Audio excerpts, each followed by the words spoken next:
Hi! Welcome to Skeindeer Knits. My name is Ellie. I'm a Norwegian living and knitting in London. Welcome back to those of you who have viewed this podcast before, and huge welcome to all you new viewers because wow, there are quite a lot of you this week. So I just want to clarify, like I was kind of whining about my viewer count last week. I wasn't doing that. I was just more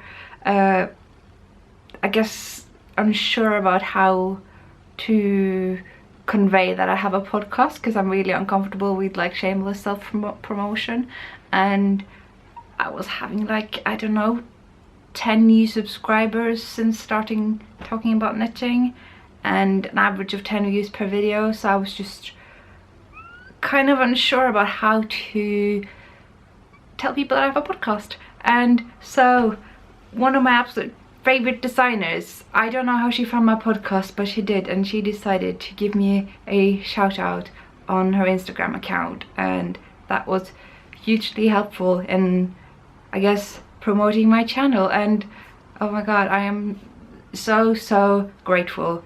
Thank you, Anne, thank you so much. So in gratitude of that, I just want to talk about her designs because I love to talk about her designs, and I did so. I've done so previously. I've talked about the lace mittens that I'm working on. I showed you the Eleanor cardigan that I wore last week, which I wear every day because it's just a perfect fit for me. It's got a very lovely sort of contingent method where you start at the back and then you sort of increase in front to the shoulders, and then you do something that makes it look like satin sleeves, but it's actually not. It feels a bit like knitting a yoke, but you're not really doing that either, top down. It has just a very lovely fit. So Anne, who's mostly known as Pinneguri or the Needle Lady on Ravelry, she's got some very beautiful designs. And most popular one is probably the flea cardigan, and she made this gorgeous snowflake baby blanket, which I just want to knit up as everything, like cozies for all my things, or pillows, or jumpers, or cardigans. I just want to put that pattern everywhere because it's so nice. And another pattern of hers that's really popular is the Angry Sheep cardigan and the Latvian baby blanket. And one thing I really want to applaud about her designs, because you know I've been sort of angry with Norwegian designers and pattern producers and yarn companies that they are so uninterested in spreading their knitting traditions, their yarns and their patterns abroad. However, the Needle Lady, she translates a pattern into English more than not. She's not translated the Eleanor cardigan, which I would strongly encourage you to do, because I get a lot of comments about that cardigan. So anyway, just huge thank you, and thank you all for subscribing and following me here and on Instagram. And yeah, I don't feel any pressure at all now. So for this episode, I have promised a couple of people on Ravelry to cover stranded knitting techniques. So a lot of people are taking part in the colourwork knit along that Katie of Insight number 23 is hosting, and lots of people are really new to colourwork and they do really nice things, and I'm so amazed, and I want to host my own cal now. Well, that's far away from now, but I got a lot of questions about people wondering how they can avoid the yarn from tangling, their colourwork to sort of scrunch up, and just lots of things like how do you actually knit with this, because like the pattern's not necessarily going to tell you how to actually hold your yarn and that kind of thing. So I will cover that a bit later in this episode.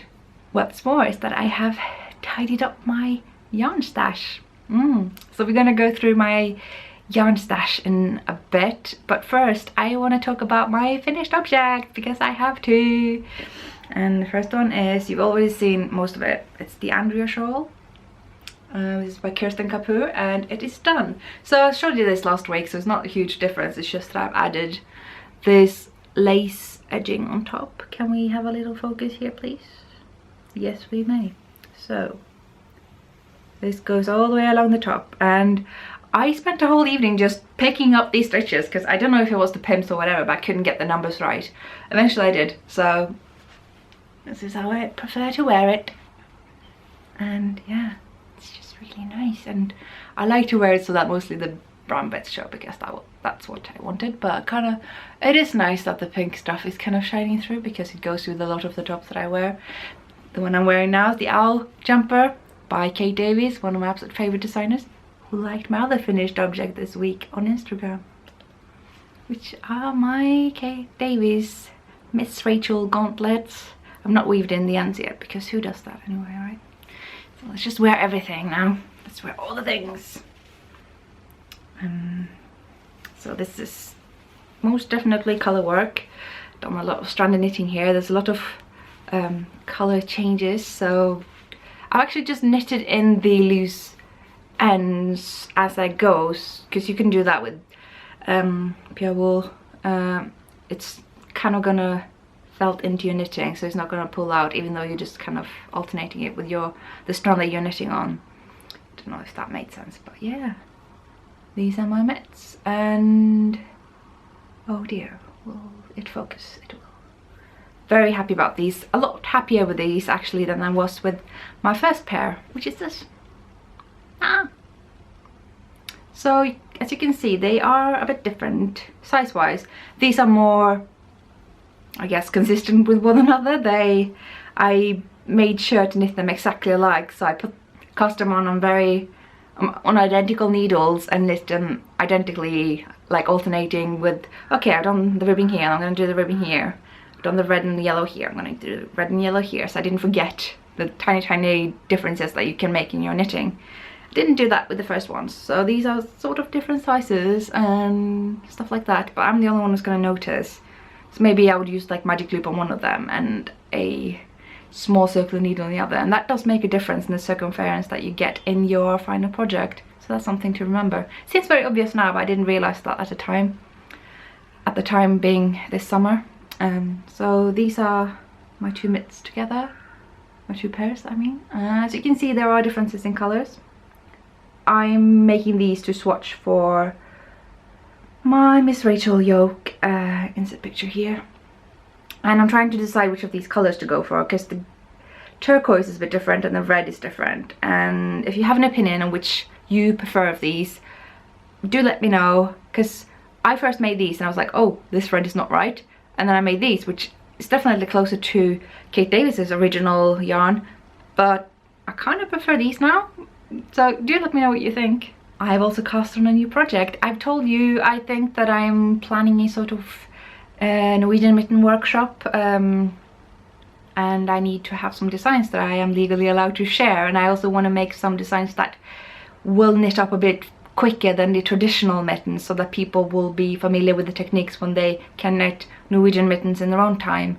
So I just decided to make a DK weight Serbu mitten, so I made this. I've charted this up in Excel, so if this looks any way familiar to you at all, it's because I tried my very best to make the most generic Serbu mitten possible, because I wanted to look like the traditional mitten, but obviously it has to be my design. So I just went through my Serbu mitten chart book, which I will show you at some point when I'm going to do some kind of mitten special or something, because I love that book so much. Anyway, got the charts from that book. We don't have a thumb yet because I cast this off just before going to bed yesterday, but the fit is absolutely perfect, which is not something I can usually say, which makes me worry that it might not fit anyone in the course. I hope that it will. So yeah, DK weight should have a gauge of about, I think, 24 stitches per 10 centimeters if my measurements have been correct, and it just fits exactly for me. So maybe I'll have people go up my needle size if they're not happy with it being so tight, because it is quite tight. I find most people complain that Norwegian mittens are a bit loose, so I did actually knit these too long. So yesterday I was knitting them and okay, got here and I was like, I still wasn't near binding off, and realized I had to rip it all the way down here, and then just kind of bunched these stars a bit closer together and moved some of the bits that I had on top, and that seems to do the trick. So yeah, I just have to make the other one and I might be good to go with starting my classes. I was going to make a pair of fingering weight mittens, but really the time that I spent just making the cuff, which is what I'm planning to do for the first class, I don't know if we will have time to make the fingering weight ones. Maybe I'll just design them and share them so that people can make that when they have learn the techniques, because I just want them to learn the techniques. I want them to learn to knit, to maybe do the old Norwegian cast on, because that seems to fit this kind of thing, to knit in the round, to knit continental with 2 strands, to make the thumb gusset, to actually, you know, put the thumb stitches on the needles and knit the thumb, and then do the bind off here. I'm also going to cover magic loop, because I think making these in magic loop is such a pleasure. I have not bought any yarn this week. Well, technically I kind of have. I have an order coming which is technically yarn, but you will see why I don't necessarily view it as yarn, but I will show you when I get it. I was supposed to get it yesterday, but yeah, I don't know, they just didn't include it in my order, and I sent them an email and I got a reply this morning saying, oh, that's embarrassing, we're sorry, we're gonna send it off for you today. But I did get these 4 needles. So we got size 3.75 and 3.25 in 40 and 30 centimeters and circumference. So I have them from 20 centimeter, 30 centimeter and 40 centimeter now. So I am ready to learn how my gauge is with these sort of in-between needle sizes, which I think will be very useful for me. So yes, I have been using the Wool Warehouse quite a bit. That's an understatement. So I thought I'd just have a go at Love Knitting this time, and I guess I could share with you how they compare. I find the selection of yarn that Love Knitting has just a bit more impressive to me. They have a lot of the sort of Shetland yarns, and they have Madeleine Toth, which is like, whoa. And they got BC Garn, which is a Danish brand I really want to try. They're not quite up to date with the Drops yarns. They still don't have Drops Flora, which is a bit silly because it's on sale and people are going to be really eager to try. And they definitely messed up my order with missing out on the bigger chunk of it, which is like, how do you even miss that? It's not like one tiny needle, is it? They did include a tiny sweet in my parcel. So pros and cons. With Love Knitting you get sweets. They have lots of nice yarn in their catalogue, and they were quick. I got their order really quickly, and when I wasn't here to receive the order, they just left it on front of my door, Hermes that is. And I mean, normally I would be a bit upset about that, but I mean, it's under the roof and it's behind a locked gate, so I mean, they could have left it in my post box, but whatever. I feel like Love Knitting and Wool Warehouse is kind of the same. They ship quickly. Love Warehouse do include a sweet and have better yarn in their catalogue, but the Wool Warehouse has never messed up my order. They do seem to be slightly cheaper at times as well, Wool Warehouse, so it's up to you which one you want to try. Depending on what you order, you might want to go for different web shops. So this episode I have promised to talk about stranded knitting, and a lot of people are getting into stranded knitting and they want to learn how to knit Norwegian style and that kind of thing, so I will include a sort of tutorial at the end of this video.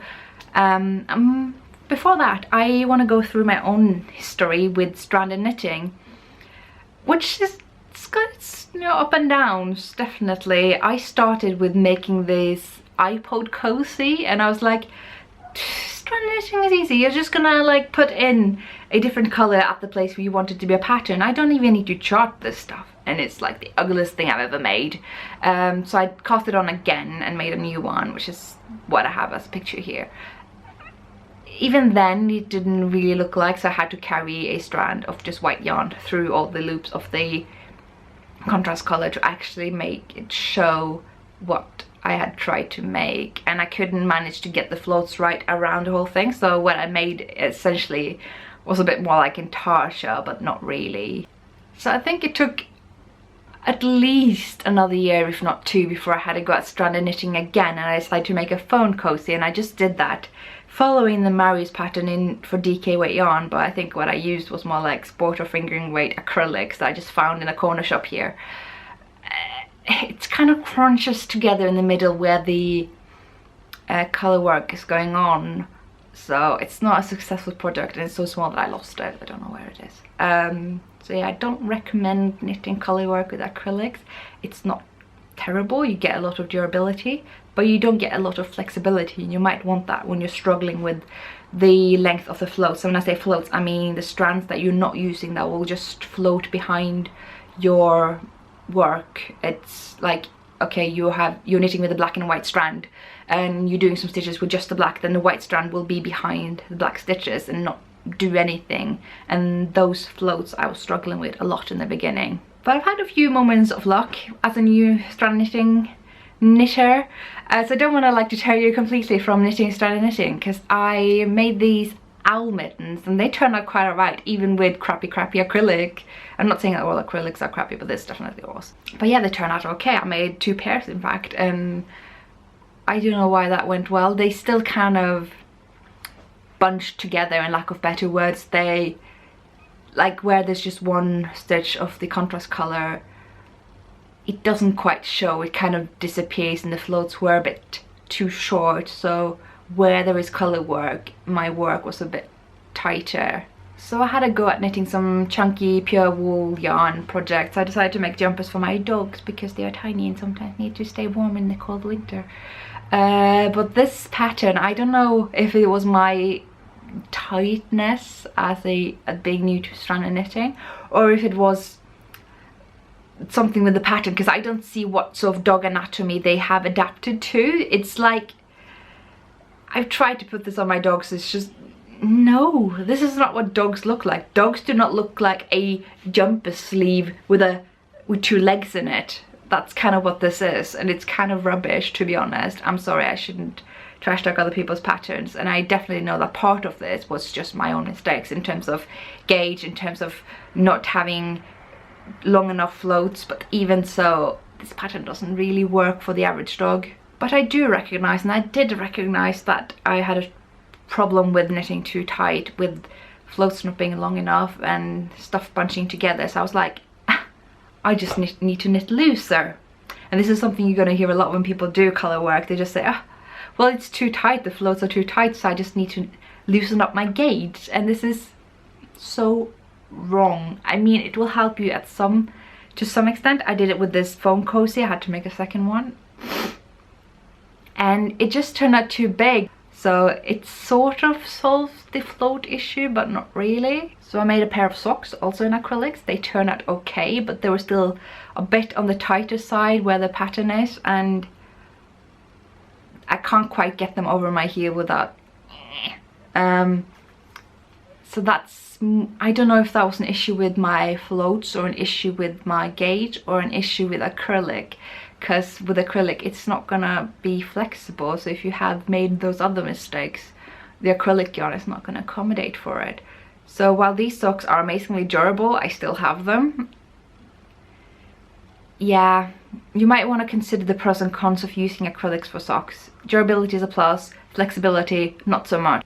And in the midst of this sort of trial and error of knitting with stranded knitting, I had some luck. I made this little set of a dress and a pair of socks and a hat for a little girl, a daughter of a guy I'd just met in the concert queue, sort of friends with, and him and his wife had their daughter in a hospital for heart surgery, and I just decided to knit them up something nice, and that turned out really nice. But it might just be that the yarn was very forgiving. I do think that if you are new to stranded knitting, maybe actually knitting with a really smooth superwash merino does help to some extent, because it will sort of flip up and kind of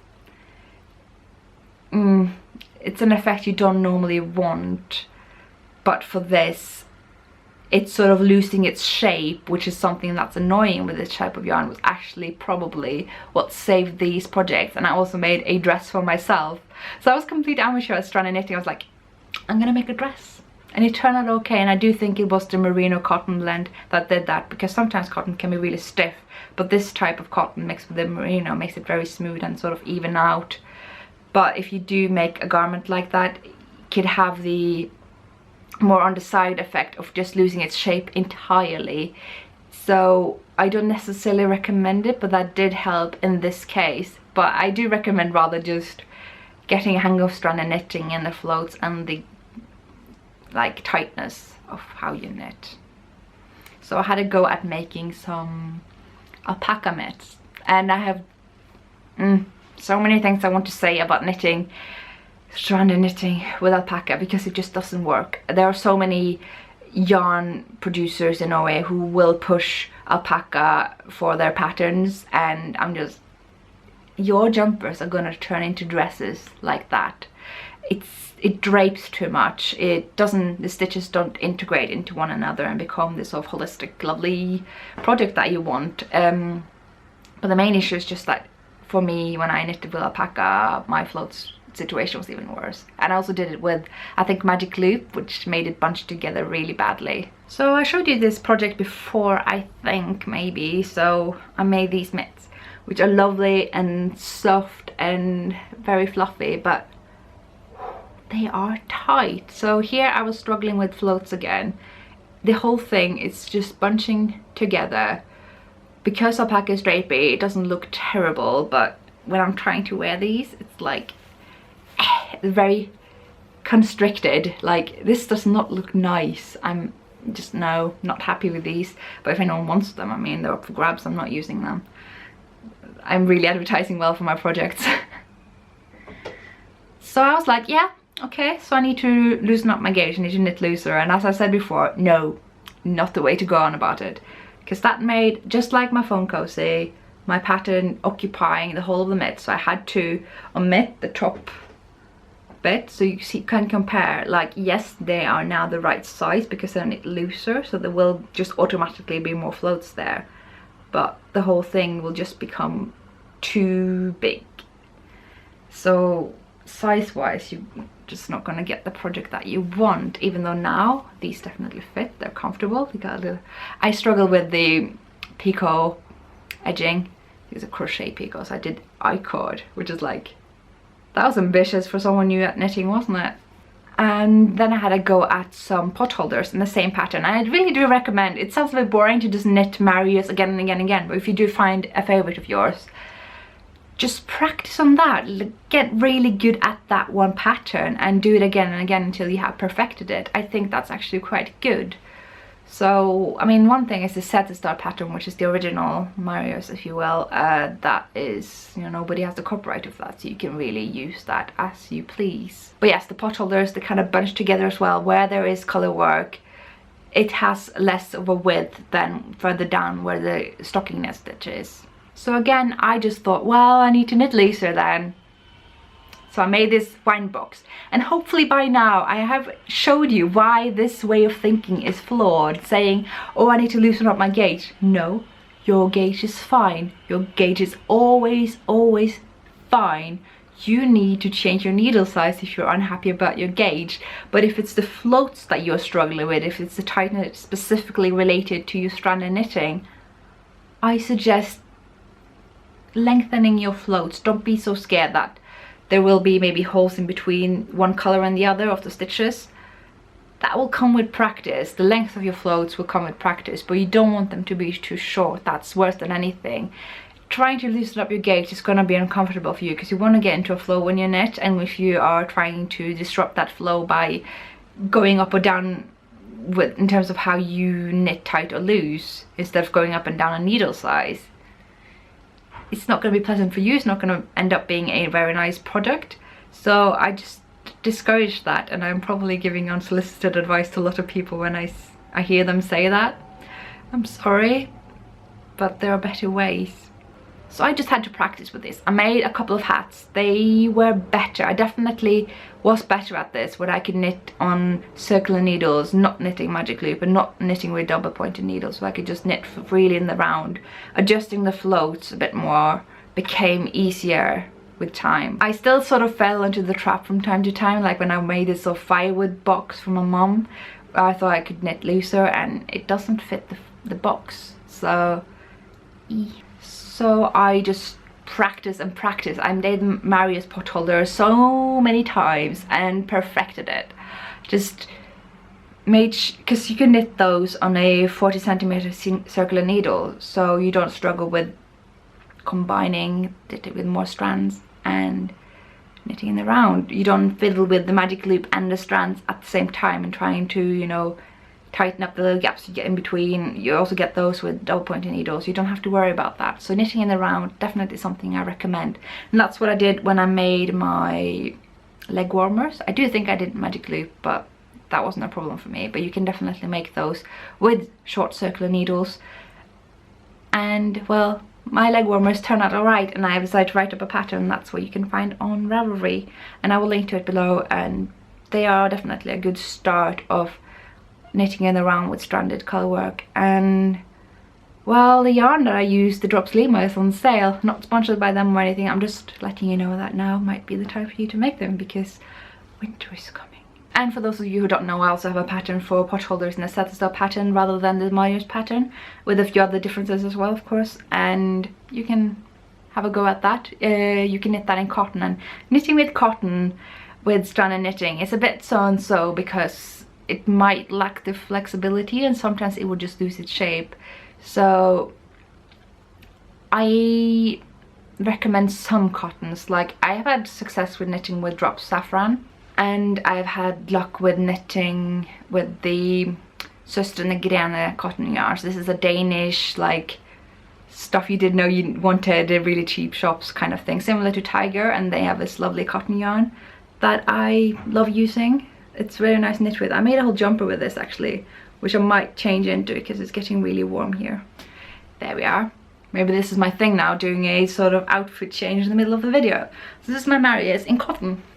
So yeah, cotton can work with stranded knitting. Some items you just want to use cotton because wool isn't, it doesn't make sense to use wool when you're trying to not burn your hands when taking out stuff from the oven. And sometimes you just don't want a woolen jumper, you want something that will not make you boil, which I seem to do whenever I podcast, even though when I show off my knitwear I can't necessarily wear wool. So yeah, I was just practicing, trying to adjust the size of my floats and getting a feel of it, getting it sort of in my hands rather than in my head. I made Totoro mittens which were really successful, and I actually knitted them 3 times now for other people. And I had another go at making dog jumpers. So this is something I did based on this Drops pattern that's for free, but I just integrated the patterns that I wanted. So I put in the Marius pattern, I put in the Set Style pattern, I put in this Swedish fisherman's jumper pattern, which is not really a pattern, it's just stripes, which has been popularized by Pippi Longstocking, so sometimes just referred to as the Pippi jumper. And that's for my Swedish dog because she was born in Sweden. So now with all the practice that I'd had, especially with the pot holders, I had another go at the Marius hat, and this one's really successful. It's one of the best hats I've ever made. And then I made this Icelandic jumper, which is like perfect. I love that jumper so much. It's a bit too hot for me to wear because I get overheated very easily, as we have demonstrated in this podcast. But yeah, very, very happy about that jumper. I made it just in cheap, dirt cheap Drops Craze my yarn and knitting around, and that's just the way of knitting colourwork in my opinion. If you're gonna knit back and forth learning colourwork, I don't know if you're gonna like it, so I recommend knitting in the round, and preferably with a project that you don't need to go for DPNs or magic loop. I did, however, get into mitten knitting, and this was the first pair of mittens that I was like, yes, mitten knitting is my thing. So one of these is older than the other because I lost one of them on the bus. I had to make a new one the year after. So this one's a bit new, so you can see actually how much I improved within a year. So this is the old one, this is the new one. I don't know if they were that different. This one is actually bigger, which is weird. But yeah, I can see flaws with it now, definitely, but for my skill level at the time, I was pretty happy with this, and it turned out perfect size for my hands, which is not something I get a lot. And yeah, I made this in just a very cheap Norwegian spot weight sock yarn. So yeah, that's kind of what you can get. Like, if I hadn't sorted out my float problem at this point, I wouldn't have been able to make this tree at the top. Actually, they go this way. Why am I holding them upside down? That would not have looked as nice. And this is the old mitten, by the way, so my new mitten, it's here. It's really fun to see kind of the improvement in a year. I do see it. Some of it is just aware of this, but yeah. So just gonna go into my tutorial. Okay, so I'm just gonna get started by showing you how I knit just very quickly. It looks like this. So you'll see that I knit continental style, and what that means is that I have my yarn over my left index finger and I pick up my stitches like this. And it's also called picking, just to be a bit less, I don't know, concrete about where you're from in terms of what technique you use.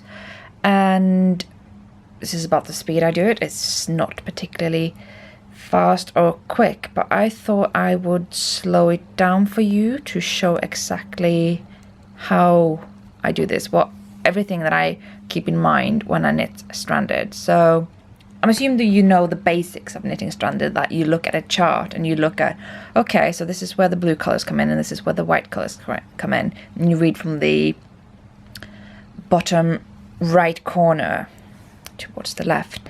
So I thought we'd start with how I hold my yarn more than just knitting continental. So knitting continental, you always hold the strand over your left index finger, but I hold both strands over there. I know some continental knitters prefer to kind of mix up the continental versus the throwing kind, so they hold it like this, so they take one over that way and then that one over that way. I can't do it. I have no idea how they do that. I prefer to hold it like this, so that I can pick this one under here, and so, and then the next one I do with the contrast color. Apparently it makes a difference which comes first, so I think I'm doing it the opposite of what's advised, actually, that you're supposed to keep your contrast color on this side and your main color or your background color on this side. Whereas, well, with this project, it's kind of ambiguous which is which, so I've just decided to always keep my blue strand on this side, my white strand on this side, and I do this throughout my entire project, and this is quite a big one right now. It's the Berbertoon cardigan. I will link to it in the description of this video, aka show notes. The main thing I can tell you about the ordering of these is be consistent. For your entire project, stick to this order. It will help you so much. It will help you with which of these colors will pop up. I haven't had much of that effect in my knitting, but I suspect that for people who don't knit as tight as I do, they will have a marked effect where the color that's more on this side will pop up more. I think the logic behind that is that those stitches are being carried from further below, so they become a bit longer. So the strand is carried from further below, and that leads to longer stitches. Whereas the blue one has to travel a bit further, so it becomes a bit tighter. So that becomes a bit smaller. So the strand on this side will be a bit more pronounced. There's no right or wrong answer as to which color you want to be more pronounced, whether you want the contrast color or the main color to be more dominant, but be consistent. Remember which side you keep your strands on. I know this can be difficult to remember once you've laid your project away for a bit and then you pick it up again and you don't know exactly which order you did. So just write it down, take a little picture even, just remember and be consistent with this. And the other bonus with this is that you avoid tangling off your yarn. Now sometimes you have to limit the length of your floats, these things at the back, by twisting them around, and then you will have to sort of move your skeins around so that you avoid tangling. But if you knit like this, where I never have to do that, keeping them on this side will prevent tangling. I will always have my white ball on one side and my blue on the other, and they will stay there. And if you do struggle with it still, I mean, keep them on different sides of your knee. Keep them in 2 different bags on different sides of your knee so they don't hop around. It should be fairly easy once you've established which order you want to keep these over your finger. But yes, like I said, just be sure that you are consistent. Now the other main advice I would give you is, I will show you again. I'll knit at my regular speed first and show you what I do. So this is like second nature to me by now, but once I've knitted a couple of stitches, I have a fairly long needle here, so I do this. And this is, I call it blocking on the go. It's, you stretch out everything on your right hand needle so that your floats get the maximum amount of stretch. So floats, again, these strands that you get out the back, the ones, the color that you're not using. When I stretch it out, I can see just how much flexibility my work will have, so I don't get my work to sort of scrunch up. You very easily get this, and I got this a lot in my first project, so that where my stranded knitting bits were. They kind of just like bunched together, and you got this sort of bumpy surface. So just, yeah, try do this. I'm gonna do it a bit slower now, hopefully. It's difficult to adjust your speed once you've gotten used to one speed, but oh dear. So yeah, just knit a couple of stitches. You very quickly just develop a feeling of how many stitches you want to knit before you can do this. So stretch out, continue knitting. Yeah, that's it's not like with this pattern here. I actually still have something that very much looks like it's bunching up together. It gets a bit of a bumpy surface anyway, and that's basically because I'm always changing color at the same point vertically, so it will just naturally bias towards a bit of a bumpy surface, and this is something that will block out. It's easier to block up if you don't knit with superwash yarn, as I'm doing with this, but yeah, it's not to do with having too tight floats. It's just because the floats will kind of do the same thing everywhere throughout here, because they are you're changing color at the same place. So it's still like stretchy and flat once you actually stretch it out, which I will do when I block, so it's fine. But this comes with practice, so don't be disappointed if it doesn't turn out brilliantly the first time you try this sort of stretching as you knit, or blocking as you go, as I call it. It comes with practice. It becomes second nature to you as you do this. I didn't even realize that I did this until it was pointed out to me. So that's kind of how it goes, really. It's just how I figured that I could make my stranded knitting a bit prettier. And yeah, that's what I have for this demonstration. If you have any feedback on how I can improve on this, I might make a separate video where I show this, and yeah, a video that people can look up and watch without having to go through my entire podcast episode.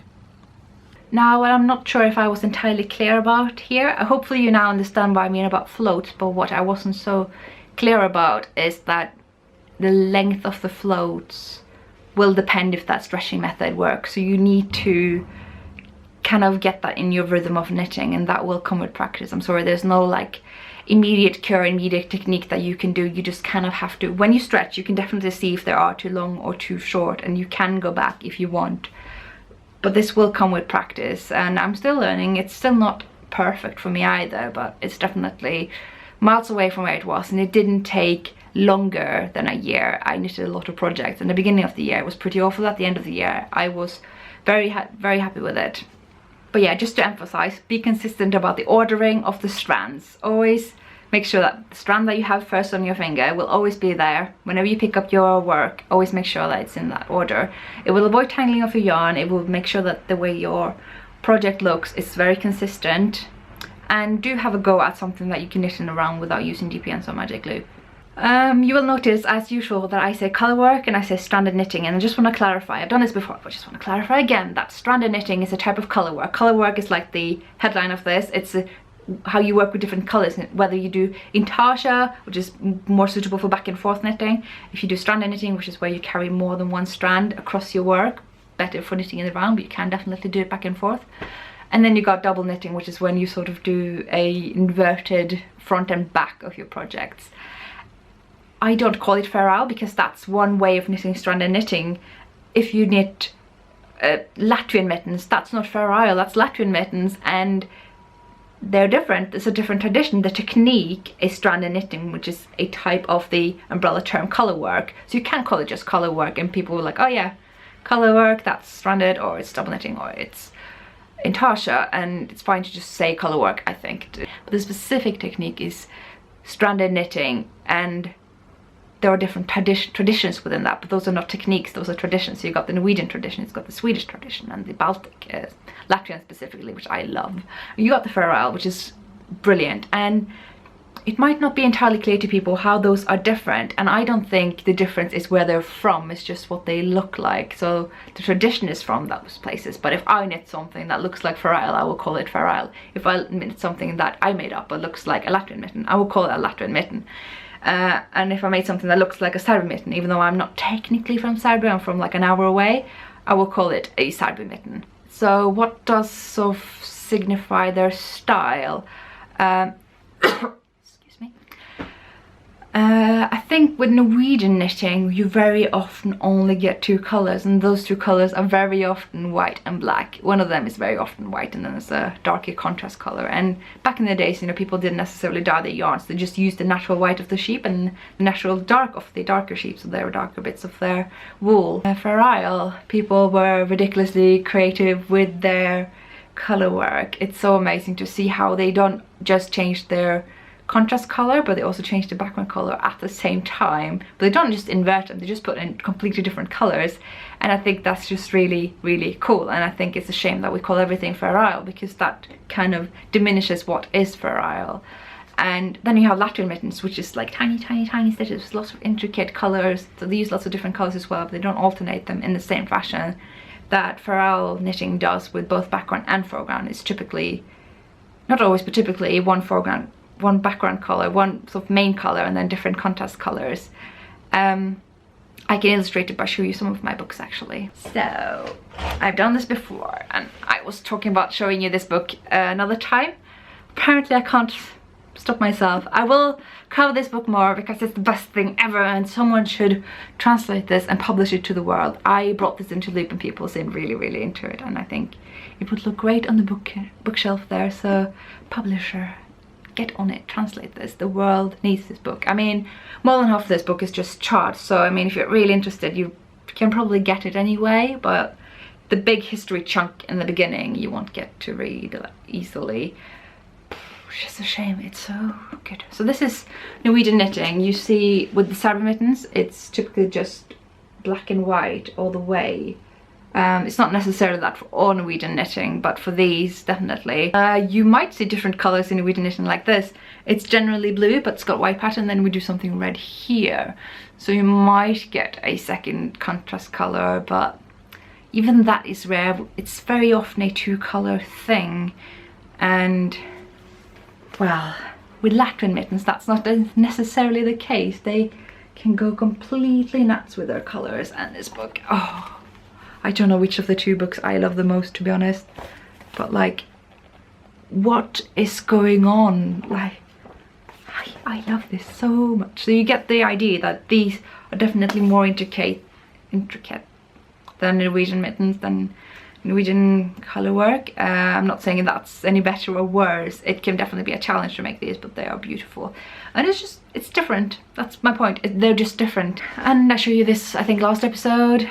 This is perfect example of Scandinavian knitting, not just Norway but Scandinavian countries in general. Usually two colors. I can show you a bit the different. So okay, you got two contrast colors here, and here you got three, but you know, background color usually stays the same. Oh, this one's a classic. And yeah, you get the idea. Now whereas with Fair Isle there is this alternation with background color and foreground color, contrast color and main color, if you will. I use those terms interchangeably apparently. So hopefully that's a bit clearer to you, and that's why I feel strongly about not referring to all colour work, to all strand knitting as Fair Isle, because Fair Isle is a very distinct, precious thing, and there are other distinct, precious ways of knitting stranded knitting. So it's just good to call it stranded knitting or call it colour work or something like that. Okay, I thought I was done, but I have actually one more way of sort of demonstrating the difference, because sometimes when you look at Fair Isle and Norwegian patterns, you very much see this sort of XO, XO, XO pattern, and you may wonder, well, isn't that the same? And I'm not here to like argue that there's a huge distinction, because if you look at the old sort of trading routes from the olden days, I think this is from like 18th century, you can definitely see like there is trading going on between the Baltics, between Scandinavia, particularly Norway, and the Faroe Isles, Shetland Islands in general, and Scotland and Iceland. So it makes sense for these things to be very similar, so there's no like really distinct distinction there. But there are a few differences, and one of them is like the XO pattern in Fair Isle very much emphasizes the O, whereas the XO pattern in Norwegian knitting very much emphasizes the X. I'm going to show you what I mean. I'm going to write it up for you. Here you have an example of sort of Shetland Fair Isle knitting where the O is definitely the main part, whereas when it's Norwegian style, the O is kind of secondary. Does that make sense? So you see the X's are sort of the primary thing here, whereas the O is more of a primary thing in Shetland knitting. I can show you a few examples. You can definitely see here, I feel like the X's are more prominent.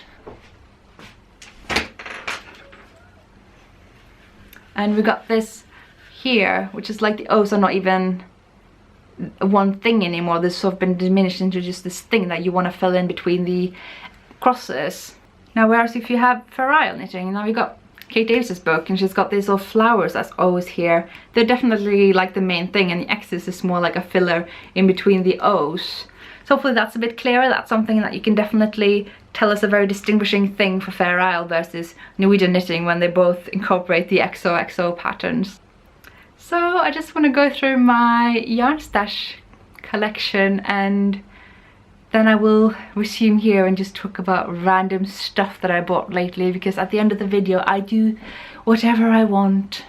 So this is my yarn stash. The very top we have my teas and my puzzles and my Latvian mitten box with the yarns and the patterns that I need to make my first Latvian mittens. And on my book section we have some psychology books, Devin Townsend's biography, which I've still yet to read, but I'm so excited about it. The last 2 books in the Miss Peregrine's Home for Peculiar Children trilogy, some judgment and decision making books, some other books, book on cakes, notebooks, my cast on and bind off book, which is so good, and increases and decreases, which I would also recommend. And we have a book on Fair Isle designs, a book on Scandinavian knitting designs, just full of charts, wonderful books. And there's a book on colour knitting, also covering intarsia double knitting as well as stranded knitting. Then you have Anne Budd's books on sock knitting and top-down sweaters, which are very good beginners book, or sort of intermediate books perhaps. And then there's a book about writing socks and stockings, which is Norwegian. And then I got Vogue Knitting, which is just an encyclopedia of knitting terms, which is pretty cool. Then you got Stickning, which is a Swedish translation of the other Vogue book, which I've forgotten what it's called. And then you have some Kate Davies booklets. We have... oh, I'm sorry. Felicity Ford is not Kate Davies. She's got a book on how to design your own colour work, which is so good. And then we got Kate Davies, who got a word I can't pronounce, and her book on haps, her yokes, and her colours of Shetland. And then we got my 2 books on Latvian mittens, 1 booklet and 1 book. Then it's the Serbu mitten book, which is the best thing ever, which is why I brought it here, and I'll probably bring it in my suitcase every time I go back and forth from Norway. And here we got a little work in progress, which has been a work in progress for a long time, which is my Set This Down cardigan. Anyway, so first shelf's got my merinos. It also has my scrap jar, which is mainly merino, but it's got a few other bits and pieces here as well, and some dices because they're pretty, and I got them at Tiger. And so here we got Drops Baby Merino, and then we got Woolen Knits 4-ply merino. Woolen Knits is the best knitting shop experience I've ever had. If you have a chance to go there, you should, because it's lovely. We've got some alpacas. I don't really knit with alpaca much, so there are only 2 skeins, which are leftovers. And then we got the Blue-Faced Leicester DK from Woolen Knits. And here is my luxury yarns, my fancy yarn. So this is Yarn Indulgence's Zedlux socks, I think. And we have my Black Yarns Tamar skeins. And we got some Woolmiser lace going on here, and debonair yarns. Here's my one Quince & Co skein, Chickadee. This is Woolen Vines, Gashley Crumb, the Narwhal base. Here we have some, what's it called, Sparkle Duck yarn, and Third Volt yarn here. More Woolmiser and some Madeleine Tosh. And this shelf is all pure wool. So starting from this side, we have lots of Roma Fenwil yarn. That means fine wool basically. Also we got some PT2, which is of the brand P2, but they are owned by Roma, and they're virtually the same, like different by 10 meters or something. Also got some what's it called, 2-ply Old Sears, Tutros, which is also Roma yarn, very similar to Fenwil, but with a stronger twist. And here we have some yarn that I find I came across this in Norway. This is produced by one of our more sort of cheaper commercial brands, and it's called wool blanket yarn, basically ullteppegarn. And I recommend like a gauge of, I think, 16 meters per 10 centimeters, because you're supposed to make blankets with this. And I feel like this is like when Willy Wonka, he invented this teleporter machine so that he can bring chocolates to people, and just completely oblivious to what he just invented. The possibilities with this yarn, the affordability, this is great pure new wool. And you can make so much great color work with this mittens. You get 200 meters per 50 gram skein, which is quite rare in Norway, in my opinion, for fingering weight yarn. And like, it's just so many opportunities. And they are just like, yeah, we thought we'd make woolly blankets out of this. It's just completely amazing. They just don't know what they have in this, and well, I do. And then there's the Navy Duo, which is a Faroese yarn here, which I bought half of the stuff that was being discontinued at Wild and Woolly, as you may have heard of. Then we have my Shetland yarns. We've got Jamesons & Smiths and Jamesons from Shetland. We've got the Ultra yarn, Spindrift, Shetland Heritage, 2-ply jumper weight. Lots and lots of lovely wools up here. 25 gram skeins. Most of these other ones are 50 gram skeins. Now we have some Susan Crawford Fenella yarn here, and also here, and then there's some Cascade 220 fingering weight here, and way in here we've got piles and piles of Holst yarn. Holst super soft, amazing value. You can get them ordered from Denmark. I will include a picture on top here because I don't want to dig them out of here. And then we got some Hillesvåg Ullvarefabrik yarn. They are kind of similar to them. They're a bit harder wool, a bit thicker as well. Very good for mittens. It's just as good as Fino in my opinion, though a bit more rare. And then we have my sock yarns. We've got some minis here. We've got some other sock yarns. We've got the Brooklyn handspun yarn here, which I still don't know what to do with. So I might give it away. I feel a bit bad for giving away what's basically scrap yarn, but it's still perfectly good. And then there's my Northern Lights yarn. Oh god, this is just gorgeous. I don't know what to make of this. Just keep it because it's beautiful. Yeah, love it. And then we have my cottons, because I do like knitting with cotton when I make interior stuff and home accessories and that kind of thing. Christmas balls and pot holders in particular. Then there's my little tiny collection of DK weight yarn, which isn't that big. I do have some Cascade 220 somewhere here as well, but mainly this is Sandnes Smart. And that's it. That is my entire wool stash. Well, the one that's in London anyway. And below here we have my knitting needles. So there are some projects here that I have finished. I keep my interchangeables in here, and I keep my circulars in this toiletry bag. Got some projects in here, and they're my actual toiletries. And there are more finished objects in these boxes.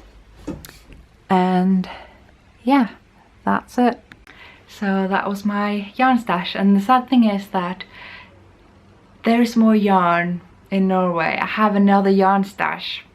I'm gonna make good effort during Christmas to bring back some of the yarn I have there and bring it here, which is a bit risky because who knows if I'm allowed to live here in the next 2 years. I mean, with things going on in politics, that's all I'm gonna say. I've always been a bit like unsure about whether it's a good idea for me to keep too many things in London, given that my stay here is like a bit temporary. But for now I really like living here, so I'm just gonna try bring more yarn and more knitting books, because there's a ton of knitting books in Norway. I'm gonna show you a picture of my knitting book collection, and like I think I just had 10 books on mittens alone, so you can imagine just how many books I have on colourwork and cardigans and different books from different independent designers.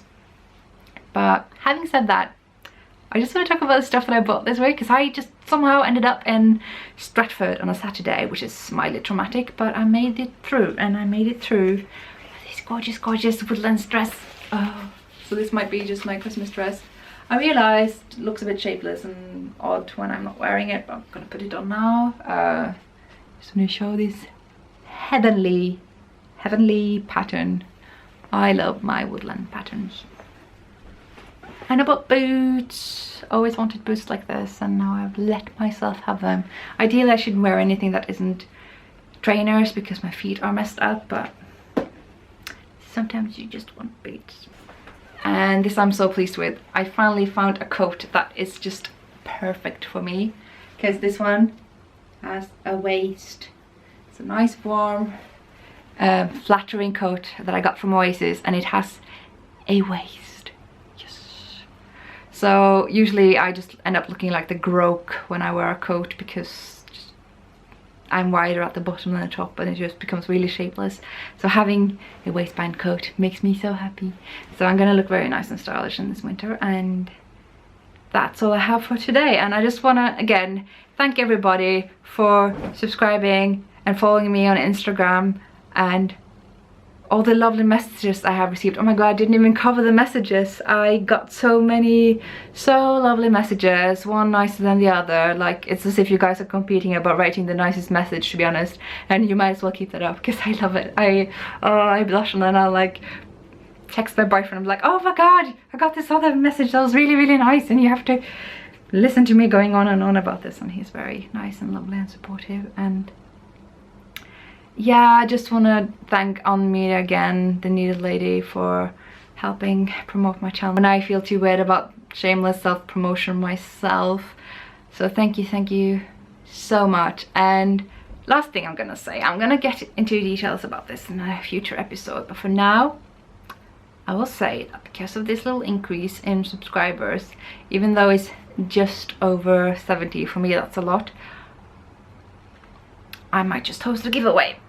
Yep, I have had some help with this giveaway, which I will talk more about later. It's just a bit of a teaser for next time. And yeah, there might be something in there for you. I'm still deciding the rules, like how I'm gonna do it, on what basis, I don't really know yet. But for now, thank you so much for subscribing. Do, like, I don't know, spread the word and help me, I guess, share my podcast so that people find out, so that I feel like I have people that I'm talking to when I do this, because it's weird talking to yourself in your bedroom. But for now, thank you so much for watching. Thank you for subscribing and liking and commenting. Please do comment, because I love talking to you, and I will see you next time. Bye.